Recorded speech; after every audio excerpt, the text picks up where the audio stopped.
আমাদের উমর আলী মোল্লা সাহেব, যিনি বিগত কয়েক বছর ধরে মারা গেছে, তার উন্নয়নের তিনি চেয়ারম্যান অবস্থা থাকাকালীন এই আশ্রয়ণ প্রকল্পটা তিনি তার হাত দিয়েই সরকারি মাধ্যম দিয়ে করেছেন। হয়তো তিনি না থাকলে এই আশ্রয়ণ প্রকল্পটা আমাদের হাতে হইতো না। তার হাত দিয়েই তখনকার সরকারি মাধ্যমে আমাদের এই আশ্রয়ণ প্রকল্পটা করেছে, যার চিত্র আমরা এই ভিডিওর মাধ্যমে দেখাচ্ছি। তিনি এরকম একটা লোক ছিল, আমাদের রোহার জন্য অনেক কিছুই করে গেছে। আসলে এটা বলার নেই, বলার মতো ভাষাও নেই। তার উন্নয়ন চিত্রগুলা এটা যারা দেখছে বা জানে তারাই বলতে পারবে। যেমন এই আশ্রয়নটা তখনকার সরকার আমলে যদি ওমর মোল্লা চেয়ারম্যান না থাকতো হয়তো বা নাও হইতে পারতো, কিন্তু তিনি এটা অনেক পরিশ্রম করে, শুনেছি যে এটা অনেক পরিশ্রম করে আমাদের ইউনিয়নে এটা করেছে। তারই উন্নয়নের চিত্র ফলক আমরা দেখতে পাচ্ছি এই আশ্রম প্রকল্প। এখানে তখনকার ওমর মোল্লা যখন চেয়ারম্যান ছিল তখন তিনি নতুন অবস্থায় যে কাজটা নিয়েছিল সেখানে বোধহয় 50 থেকে 55টা ঘর তৈরি হয়েছিল। আপনি যদি কোনো কিছু করে যেতে পারেন সমাজের জন্য, দেশের জন্য বা মানুষের জন্য, আসলেও তাকে তো অমরত্ব বলে, তাই তো না? যে যেমন একটা বিষয় হয়েছে, আজকে আমরা ওমর আলী মোল্লা সাহেবকে এতদিন হলো তিনি আমাদের মাঝে নেই, তার কথা মনে করতেছি। তার উন্নয়ন কিসের জন্য মনে করছি? তার উন্নয়ন কাজগুলা সে করে রেখে গেছে, যার জন্য আমরা তার কথা মনে করতেছি, না মনে করার কথা না, তাই না?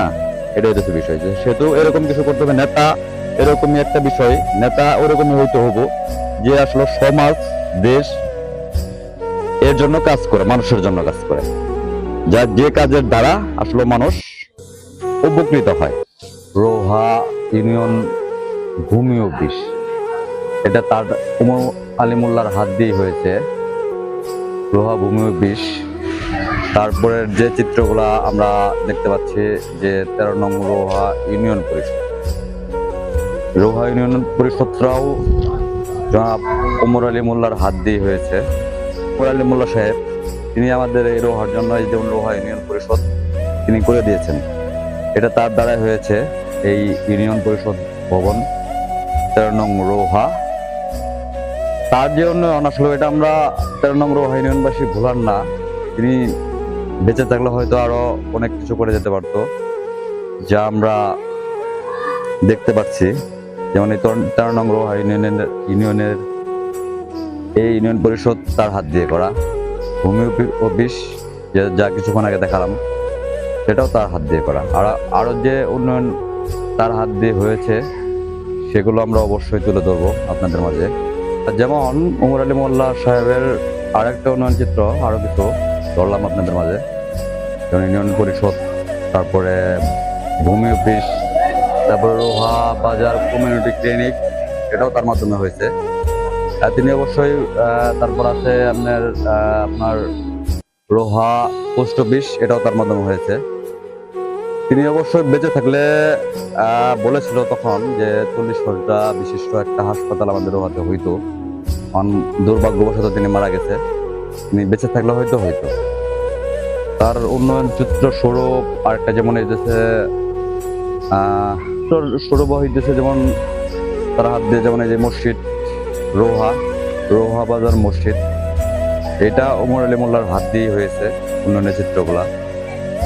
যে চিত্রগুলো আসলে না দেখলে কেউ বলতে পারবে না ভাষায়। তারপরে মসজিদের পরে উন্নয়নের চিত্র হিসেবে আরেকটা চিত্র হচ্ছে ঈদগাহ মাঠটাও তার হাত দিয়ে করে গেছে, রোহা ঈদগাহ মাঠ। তিনি এটাও ওমর মোল্লার হাত দিয়ে হয়েছে, যে চিত্রটা ওমর আলী মোল্লা সাহেবের হাতের চিত্র।